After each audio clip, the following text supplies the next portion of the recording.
इस कार्यक्रम के पुण्यार्चक हैं श्री राजेंद्र प्रसाद जी जैन, श्रीमती ममता जी जैन, श्री प्रशांत जी जैन, श्रीमती दिव्या जैन, पारस जैन, श्री भरत जैन, श्रीमती सौम्या जैन एवं समस्त परिवार, मुंबई।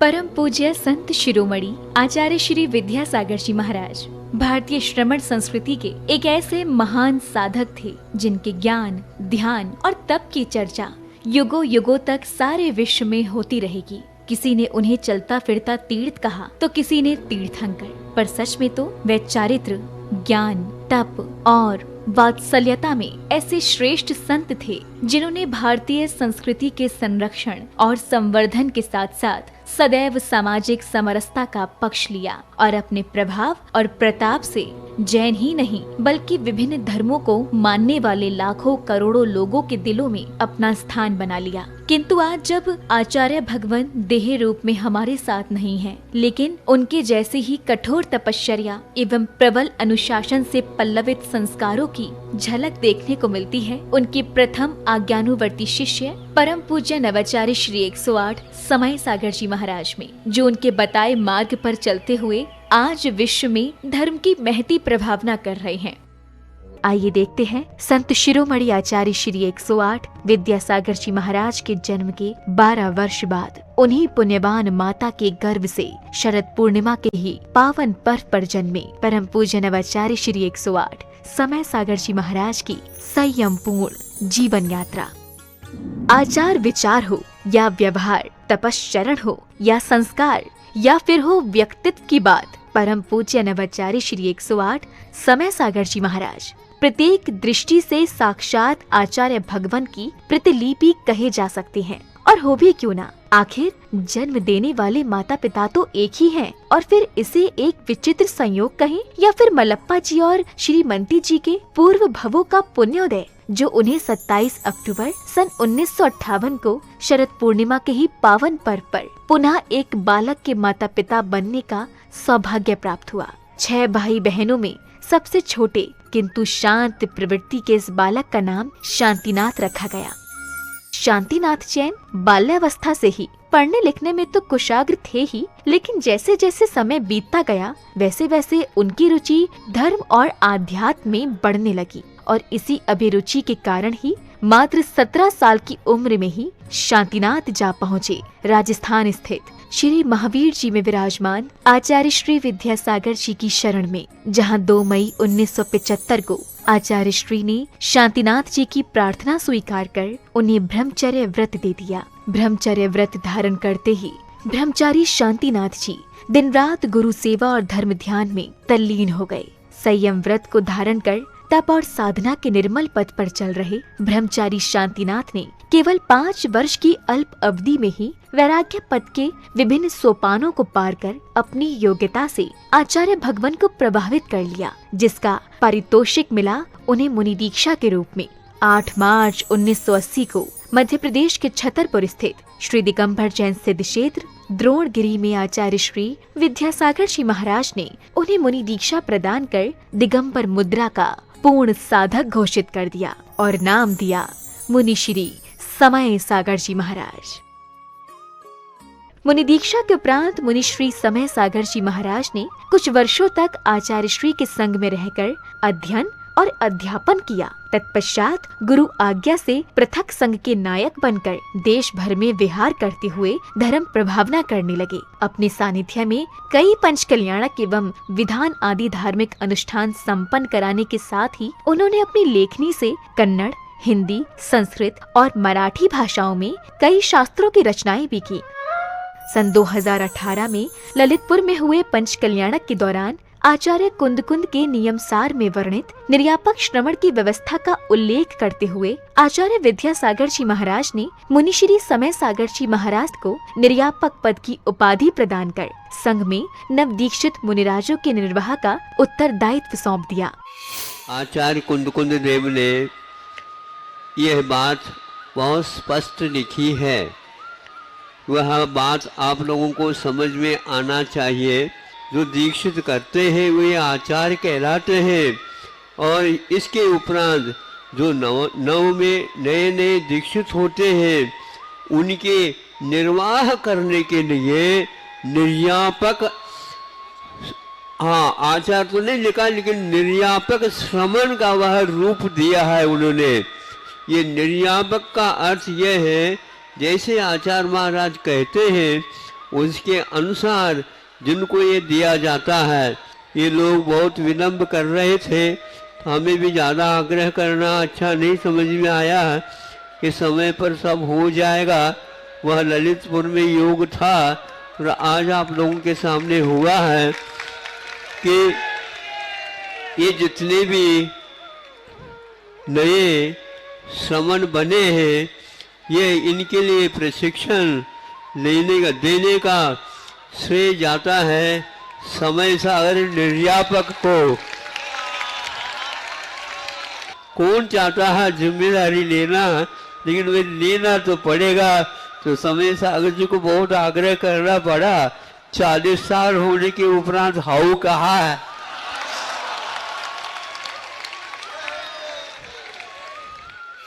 समय अपनी गति से चलता रहा। छत्तीसगढ़ के डोंगरगढ़ स्थित चंद्रगिरी तीर्थ में विराजमान आचार्य श्री विद्यासागर जी महाराज ने 6 फरवरी के ही दिन आचार्य पद के लिए निर्यापक श्रमण मुनि श्री समय सागर जी महाराज को चुन लिया एवं अपनी समाधि से 3 दिन पूर्व 15 फरवरी 2024 को आचार्य पद का त्याग कर पूर्ण संलेखना की ओर अग्रसर हो गए।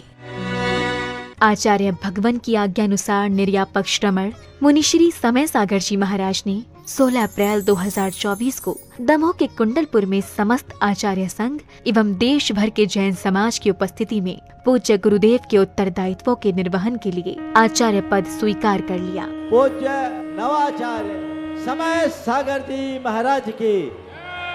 अंततः ये कहा जा सकता है कि आज का दिन केवल एक पर्व ही नहीं बल्कि स्वर्णिम अक्षरों से लिखित एक ऐसा अध्याय है जो विश्व के धार्मिक इतिहास में सदा ही अमर रहेगा। ये मात्र एक संयोग नहीं बल्कि पूरे समाज का पुण्य है जब एक ही दिन जन्मे गृहस्थ जीवन के 2 भाइयों ने गुरु शिष्य के रूप में परिवर्तित होकर धर्म उत्थान को अपना कर्तव्य माना और इसे परम पूज्य संत शिरोमणि आचार्य श्री 108 विद्यासागर जी की कठोर तपश्चर्या एवं संस्कारों का ही परिणाम कहेंगे, जो आज नवाचार्य श्री समय सागर जी महाराज भी उनकी अक्षुण्ण परंपरा का निर्वहन करते हुए धर्म की प्रभावना कर रहे हैं। आज पूरे विश्व का जैन समाज ये आशा कर रहा है कि परम पूज्य नवाचार्य श्री समय सागर जी महाराज भी संत शिरोमणि आचार्य श्री विद्यासागर जी महाराज के बताए मार्ग पर चलकर उन्हीं की भांति धर्म उत्थान का कार्य करते हुए समाज को एक नई दिशा प्रदान करेंगे। एक बार पुनः धर्म के महान उन्नायक परम पूज्य नवाचार्य श्री समय सागर जी महाराज के चरणों में हमारा त्रैबार नमोस्तु। नमोस्तु भगवन, नमोस्तु भगवन।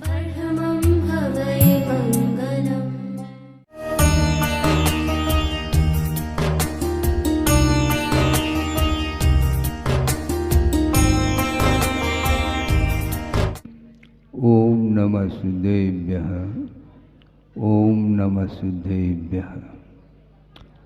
अहिंसा परमो धर्म की, महावीर भगवान की प्रातः स्मरणे परम पूजाचार्य गुरुवर श्री विद्यासागर जी मुनि महाराज की जय।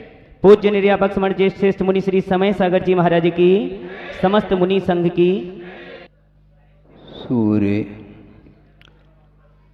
उदित होता है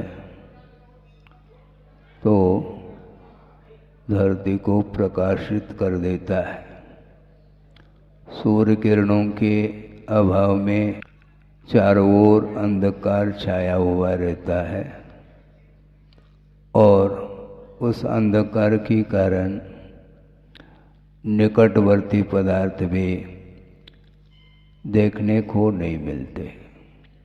पदार्थ वहीं पर है किंतु प्रकाश का अभाव, जिसके कारण वस्तु का स्वरूप दिखाई देता नहीं। उसी प्रकार प्रत्येक आत्मा के भीतर वस्तु तत्व की पहचान जिसके द्वारा होती है वह ज्ञान विद्यमान है, किंतु शक्ति है और उस शक्ति की अभिव्यक्ति के अभाव में पदार्थ का बोध नहीं हो पाता। ऐसे भी अनंतानंत जीव हैं जिनके पास वह ज्ञान हो करके भी उसका इतना जघन्य परिणमन हुआ है जिसके कारण अपनी निधि पकड़ में नहीं आती। आप लोग स्वाध्याय करते होंगे, छड़ाला में पंक्ति पढ़ने को मिलती है कि एक श्वास में 18 बार जन्म मरण जिसका हो रहा है, उसके लिए सुख कोई वस्तु है ही नहीं। एक श्वास में 18 बार जन्म और मरण के अलावा और कुछ भी उसमें परिणमन दिखाई नहीं देता है। उसका कल्याण कैसा हो यह भाव भी अपने को रखना है। गुरुदेव ने कहा था, जिसके अंदर वह शक्ति नहीं है, केवल ज्ञान की शक्ति विद्यमान होते हुए भी उसकी अभिव्यक्ति 3 काल में नहीं होगी, ऐसे भी अनंत जीव हैं जिसको अभव्य बोलते हैं। उस अभव्य के बारे में भी कुछ चिंतन करना चाहिए, ऐसा उनका कहना था। क्योंकि प्रत्येक जीव का परिणमन कर्म के अधीन हो रहा है और अपने अपने परिणामों के माध्यम से ही कर्म का अर्जन करता है और उसके फल को भोगने के लिए यत्र तत्र जहाँ कहीं भी जो उसको गति मिलती है वहाँ पर जा कर के वह सुख और दुख का अनुभव करता है। और इंद्रिय सुख जब उपलब्ध होता है तो संसारी प्राणी फूला नहीं समाता। किंतु जिस समय दुख की घड़ी आती है उस समय उसके लिए बोलने के लिए कोई शब्द नहीं मिलते। ये चल रहा है, इसको कोई रोक नहीं सकता। और गुरुदेव ने ये कहा था कि पूरे संसार का अंत तो संभव नहीं, व्यक्तिगत संसार का अंत किया जा सकता है यदि योग्यता है तो। उसके बगैर कुछ नहीं होना है। इसलिए अपने को धैर्य के साथ ही चलना होगा और कोई भी उपाय नहीं है। क्योंकि परिणमन एक ऐसा अकाट्य यह सिद्धांत है, इस परिणमन को रोकने वाला कोई भी विश्व में नहीं है। यद्यपि भगवान के पास अनंत शक्ति है, अनंत चतुष्टय के वो धनी हैं, किंतु उस अनंत शक्ति का प्रयोग वो दूसरे के लिए नहीं कर सकते। एक नहीं, दो नहीं, अनंतानंत सिद्ध परमेष्ठी लोकाग्र पर विराजमान हैं और उनके पास अनंत शक्ति है और अनंत सुख का संवेदन उन्हें हो रहा है प्रति समय। किंतु उसमें से थोड़ा सा हमारे लिए दे दें करुणा करके, क्योंकि वो करुणा के सागर हैं, तो हमारे लिए थोड़ा सा सुख भेज दें। थोड़े से भेजने में क्या आपत्ति, उनको कमी थोड़ी है। अनंत सुख मिल रहा है और नवीन सुख का वह संवेदन कर रहे हैं और उनके सुख का कभी अंत होने वाला नहीं है। तो ऐसी स्थिति में करुणा के सागर हैं और दया करके हम लोगों के लिए थोड़ा सा उसमें से दे दें। तो उन्होंने ही कहा ये देने की वस्तु नहीं है, क्योंकि लेन देन जहाँ पर भी होता है वह पर वस्तु के साथ ही संबंध लेकर के चलता है। लेने की देने की वस्तु स्वयं की नहीं हुआ करती है, पर वस्तु को ही अपना हम मान लेते हैं और उसमें से थोड़ा सा देने का भाव रखते हैं और सामने वाला व्यक्ति वो ले लेता है। इस प्रकार की मान्यता ये व्यवहार पद्धति में ये सारा सारा व्यवहार चल रहा है, किंतु अपने को स्वरूप तक पहुँचने के लिए आचार्यों ने जो मार्ग प्रशस्त किया है उस पर आस्था के साथ, आदर के साथ, बहुमान के साथ, बिना किसी अपेक्षा रखे हम चलेंगे मार्ग पर तो मंजिल है। हाँ, मंजिल आता नहीं, ये ध्यान रखो, मंजिल तक हमारी यात्रा आवश्यक है।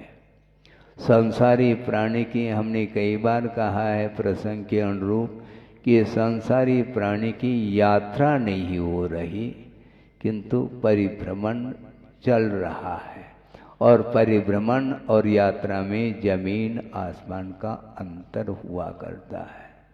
हमें यात्रा करनी है, क्या परिभ्रमण करना है? परिभ्रमण तो अनंत काल से किया है, वो इसलिए क्योंकि स्वरूप का जब तक बोध नहीं होता तब तक यह परिभ्रमण चलेगा। इस परिभ्रमण को रोकना चाहो तो आपको स्वयं को ही प्रयत्न पुरुषार्थ करना होगा। कोई देने वाला लेने वाला है नहीं। व्यवहार पद्धति से वह भी आवश्यक है, वह समीचीन व्यवहार माना जाता है, जो कि देव गुरु शास्त्र के माध्यम से ही प्रकाश मिलता है।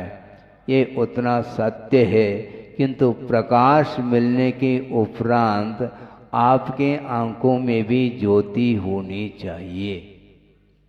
ज्ञान नेत्र जब तक नहीं खुलते, आस्था के नेत्र जब तक नहीं खुलते, तब तक देव गुरु शास्त्र के माध्यम से जो प्रकाश मिल रहा है उस प्रकाश का उपयोग हम करें, किंतु आंख खोल करके करें। हाँ, गुरुदेव ने जो विश्व को प्रकाशित किया है, प्रकाश दिया है, वह प्रकाश हम क्या दे सकते हैं? हम देने की बात न करें, जो उन्होंने दिया है उसका हमें उपयोग करना है। उपयोग अलग वस्तु और प्राप्त होना अलग वस्तु। पुण्य के उदय से यह पर्याय मिली है। आप लोगों ने अतीत में जो भी पुण्य का संचय किया था उसके फलस्वरूप ये पर्याय आप लोगों को मिली है, और इसका कौन कितने परसेंटेज में सदुपयोग करता है उसके ऊपर ही भविष्य निर्धारित है। भविष्य यदि उज्ज्वल होगा वह वर्तमान के जीवन के ऊपर ही आधारित है। इसलिए जो कुछ भी जीवन मिला है और जो शेष जीवन है, उस शेष जीवन में प्रतिपल प्रत्येक समय और कुछ भी केंद्र में न रहें, मात्र शुद्ध परमात्म तत्व रहे, और शुद्ध परमात्म तत्व को प्राप्त कराने में हेतुभूत जो पंच परमेष्टि हैं उनको ही हम निरंतर उनकी उपासना, उनकी आराधना करते चले जाएं तो कर्म कट सकते हैं।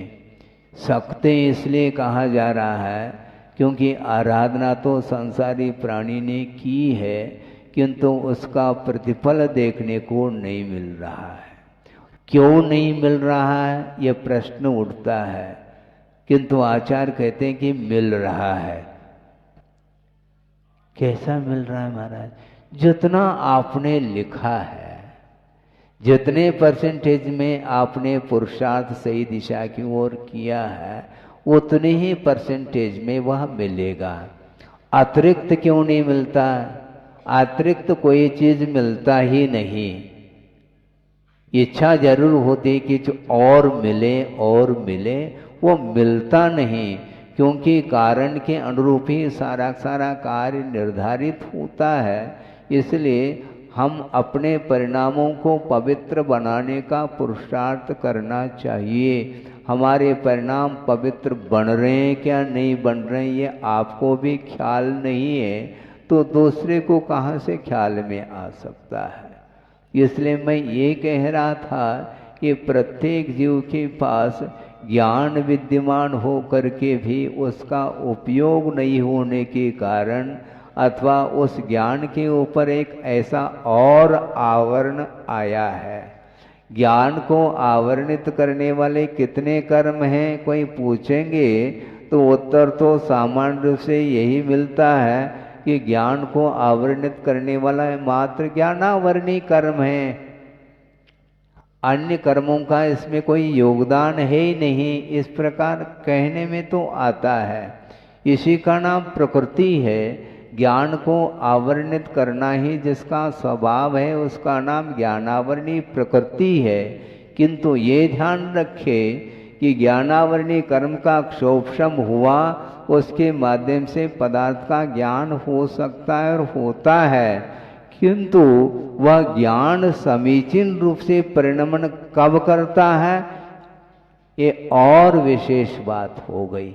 एक आवरण और पड़ा हुआ है, उसका भी अनावरण करना शेष रह जाता है। वह कौन सा कर्म है? बोनी कर्म। मोह से आवरणित आच्छादित कर्म होने, ज्ञान होने के कारण ही वह स्वरूप का बोध नहीं हो पा रहा है। मोहेन समृतम ज्ञानम स्वभावम लभते नहीं, मत्तः पुमान पदार्थानां यथा मदन को द्रवई, ऐसा कहा। कोदो जानते हैं आप? हैं? जिसके सेवन से थोड़ा सा नशा चढ़ जाता है, मद पैदा करने की क्षमता उस कोदो में है।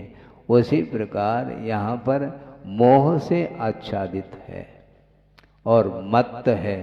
मोह से उन्मत्त होने के कारण ज्ञान विद्यमान होते हुए भी वह आवरणित है।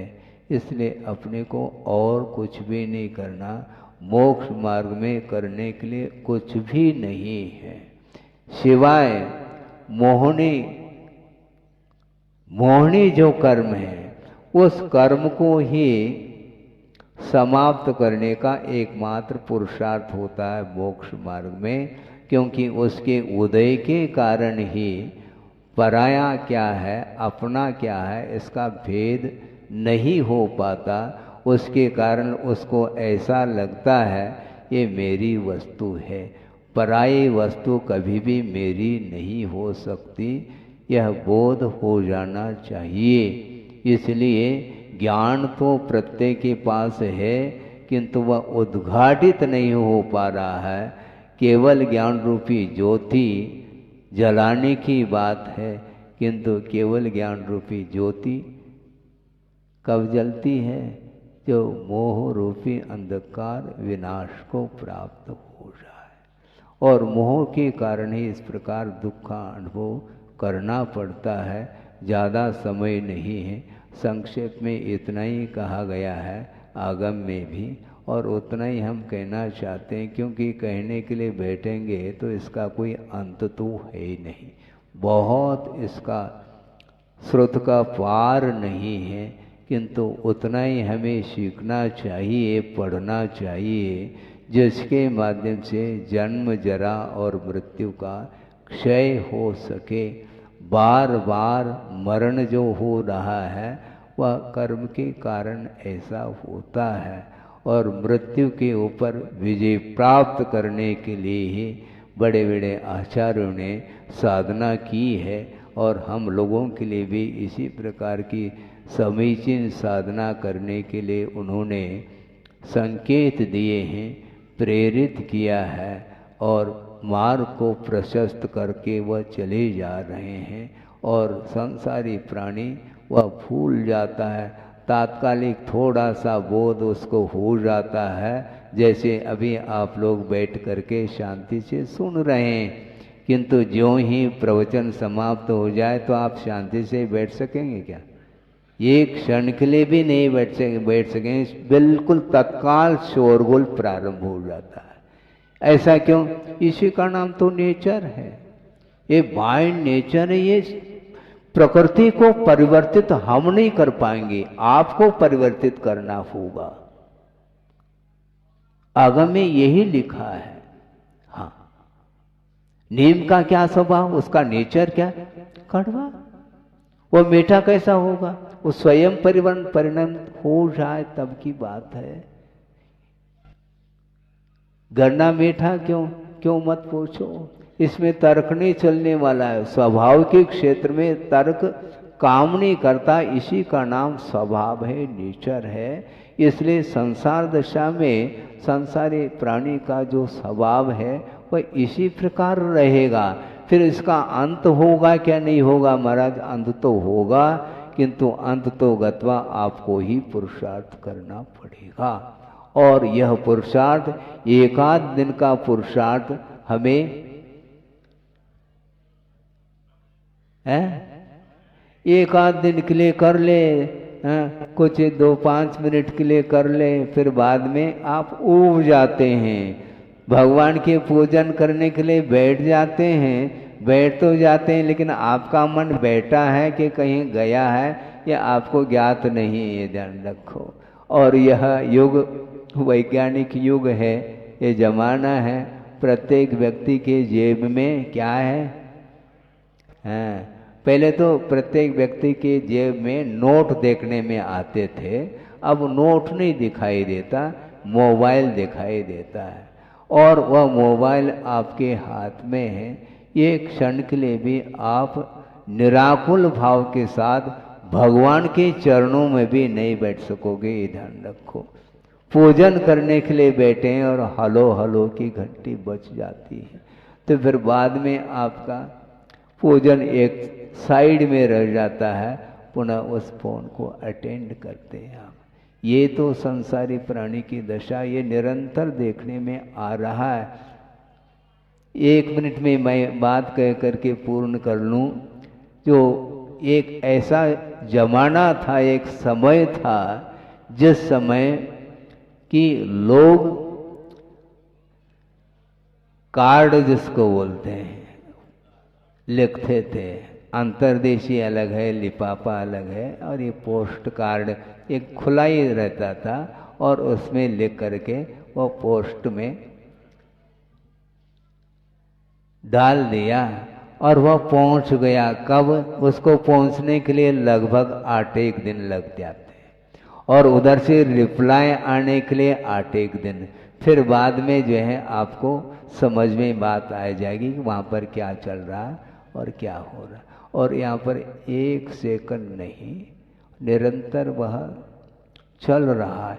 इतना संबंध जुड़ता चला जा रहा है। आप यहाँ पर बैठे हैं और आपके परिवार के कोई भी एक मेंबर, एक कोई सदस्य, वह हजारों किलोमीटर दूर पर भी क्यों न हो, वह संबंध स्थापित है आपका। और वहाँ पर कोई इस प्रकार की घटना घटती है, मान लो सुखद घटना, कोई समाचार आ जाता है, तो आप यहाँ पर आपका मन प्रफुल्लित हो जाता है। और मान लो कोई दुखद वार्ता सुनने को मिलती है, तो आपको यहाँ पर चैन नहीं, बेचैन हो जाते हैं। ये क्यों? इसी का नाम संबंध है। इतना घनिष्ठ संबंध पर वस्तु के प्रति हो चुका है। इतना संबंध यदि सच्चे देव गुरु शास्त्र के प्रति हो जाए तो बेड़ा पार हो सकता है। ताली बजा करके आप संतोष का अनुभव करा दो किसी को, नहीं हो सकता। क्योंकि हमने पहले ही बात कही थी कि बोलना अलग वस्तु है और प्रयोग में लाना अलग वस्तु है। ज्ञान के माध्यम से परवस्तु का भी बोध हो सकता है, ज्ञान हो सकता है, किंतु अपना स्वरूप क्या है इसका भी बोध हो सकता है। किंतु हमारे लिए ग्रहण करने योग्य पदार्थ शुद्ध परमात्म द्रव्य है, छोड़ने योग्य पंचेंद्र के विषय है। इस प्रकार ज्ञानावरणीय कर्म के क्षोभन से बोध होना अलग वस्तु, किंतु हे को हे समझते हुए उसका परित्याग करना यह प्रयोग माना जाता है। इसके माध्यम से ही हम अपने आत्म तत्व को प्राप्त कर सकते हैं, कहीं बाहर से प्राप्त नहीं करना।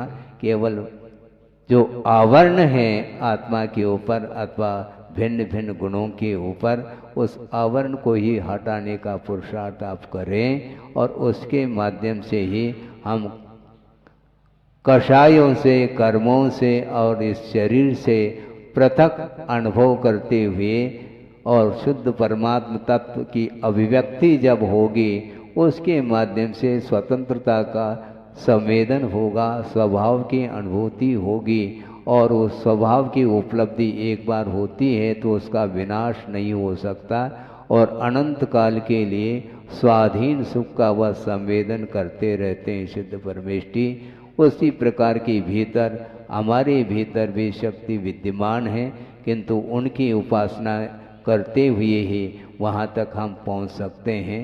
पहुँचने का पुरुषार्थ करें। अहिंसा परमो धर्म की जय। बोधि समाधि परिणाम शुद्धि स्वात्मोपलब्धि शिव शोक शुद्धि चिंतामणिम चिंतित वस्तुदाने त्वा वंद मानस्य ममास्तु देवी। परम पूज्य आचार्य गुरुवर श्री विद्यासागर जी मुनि महाराज की।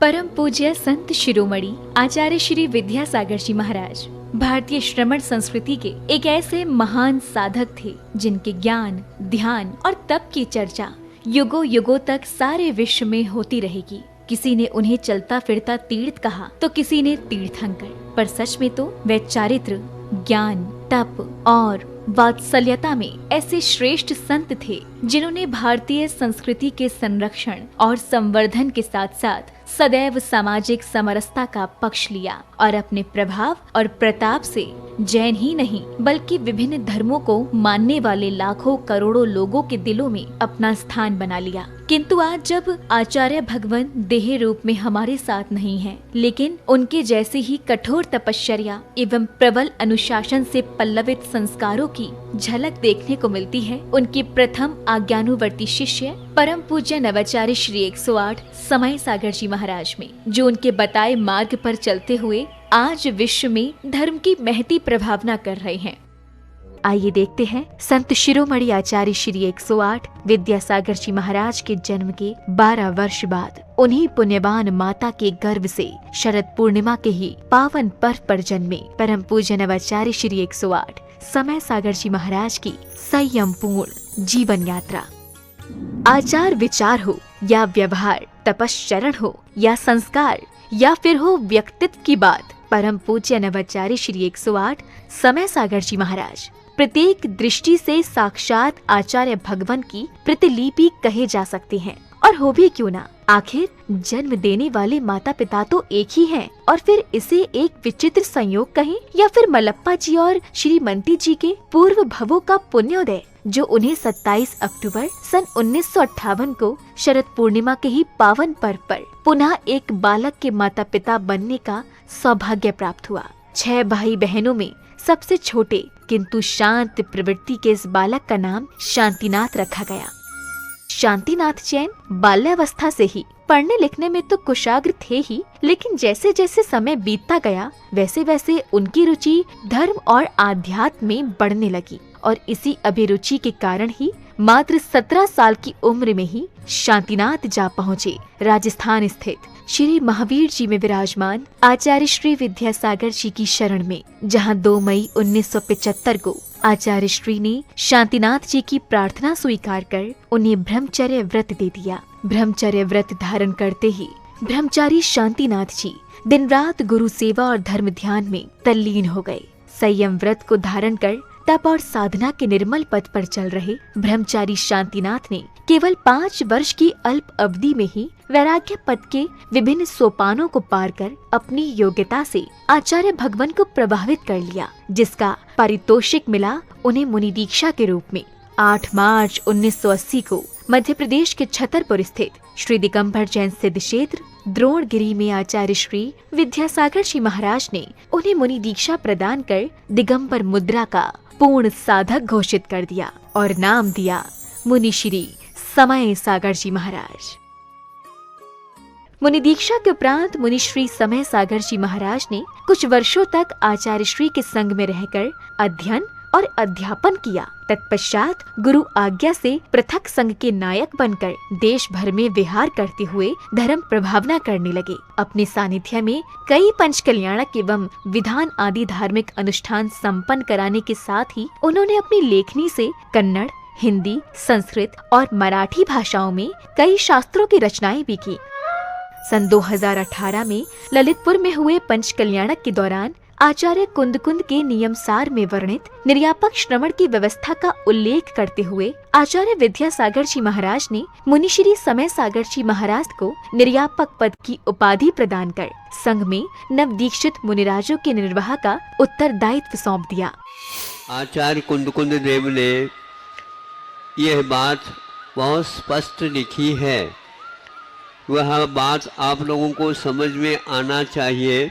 जो दीक्षित करते हैं वे आचार्य कहलाते हैं और इसके उपरांत जो नव में नए दीक्षित होते हैं उनके निर्वाह करने के लिए निर्यापक, हाँ आचार्य तो नहीं लिखा लेकिन निर्यापक श्रमण का वह रूप दिया है उन्होंने।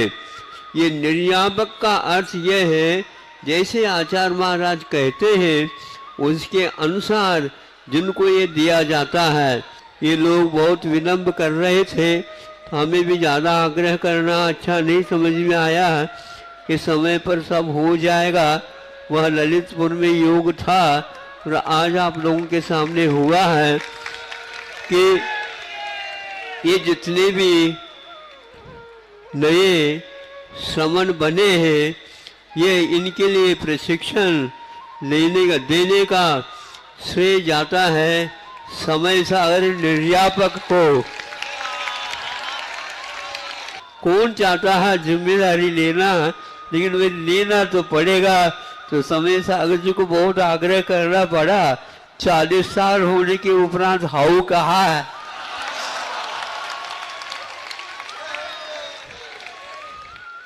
समय अपनी गति से चलता रहा। छत्तीसगढ़ के डोंगरगढ़ स्थित चंद्रगिरी तीर्थ में विराजमान आचार्य श्री विद्यासागर जी महाराज ने 6 फरवरी के ही दिन आचार्य पद के लिए निर्यापक श्रमण मुनि श्री समय सागर जी महाराज को चुन लिया एवं अपनी समाधि से 3 दिन पूर्व 15 फरवरी 2024 को आचार्य पद का त्याग कर पूर्ण संलेखना की ओर अग्रसर हो गए।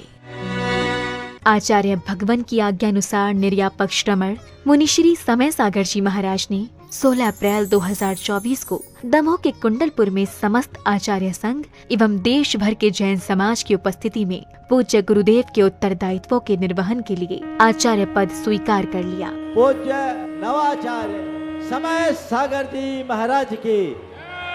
अंततः ये कहा जा सकता है कि आज का दिन केवल एक पर्व ही नहीं बल्कि स्वर्णिम अक्षरों से लिखित एक ऐसा अध्याय है जो विश्व के धार्मिक इतिहास में सदा ही अमर रहेगा।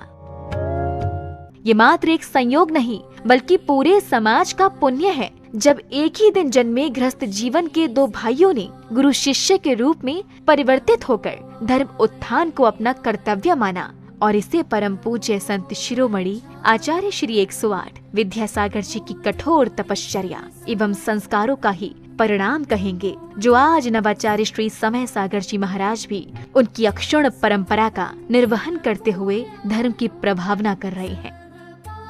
आज पूरे विश्व का जैन समाज ये आशा कर रहा है कि परम पूज्य नवाचार्य श्री समय सागर जी महाराज भी संत शिरोमणि आचार्य श्री विद्यासागर जी महाराज के बताए मार्ग पर चलकर उन्हीं की भांति धर्म उत्थान का कार्य करते हुए समाज को एक नई दिशा प्रदान करेंगे।